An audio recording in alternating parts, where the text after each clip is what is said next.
ஒரு ஊரில் ஒரு பெரிய ஆலமரம் இருந்தது. அந்த மரத்தில் நிறைய பறவைகள் வசித்து வந்தன. ஒரு நாள் ஒரு பெரிய புயல் வீசியது. எல்லா பறவைகளும் பயந்து போய் கூச்சலிட்டன.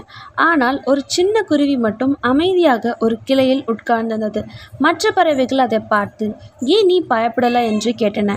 அதற்கு அந்த குருவி சொன்னது, "இந்த மரம் ரொம்ப வருஷமா இங்கே தான் இருக்கிறது. எத்தனையோ புயல்களை பார்த்திருக்கும். இது ஒன்றும் செய்யாதுன்னு எனக்கு நம்பிக்கை இருக்கு" என்றது. நம்ம வாழ்க்கையிலும் நிறைய பிரச்சனைகள் புயல் மாதிரி வரும். அந்த சமயத்தில் பயப்படாம நம்மளோட பலத்தையும் இதுவரைக்கும் நம்ம சாதிச்சதையும் நினச்சி பார்க்கணும்.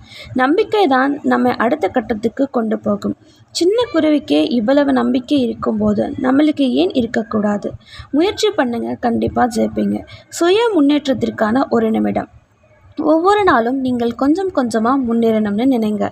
பெரிய இலக்குகளை ஒரே நாளில் அடைய முடியாது. சின்ன சின்ன விஷயங்களில் கவனம் செலுத்துங்க. இன்றைக்கி ஒரு புது விஷயம் கற்றுக்கோங்க. ஒரு நல்ல பழக்கத்தை ஆரம்பிங்க. உங்கள் பயத்தை கொஞ்சம் கொஞ்சமாக குறைச்சிக்கோங்க. நேர்மறையாக பேசுங்க, நேர்மறையாக யோசிங்க. மற்றவங்களோட உங்களை ஒப்பிட்டு பார்க்காதீங்க. நீங்கள் தனித்துவமானவங்க. உங்களுக்கான திறமைகள் இருக்குது. அதை நம்புங்க. ஒவ்வொரு நாளும் நீங்கள் போடுற சின்ன அடி தான் உங்களை பெரிய வெற்றிக்கு கொண்டு போகும். முயற்சி செஞ்சால் முடியாதுன்னு ஒன்றுமில்லை.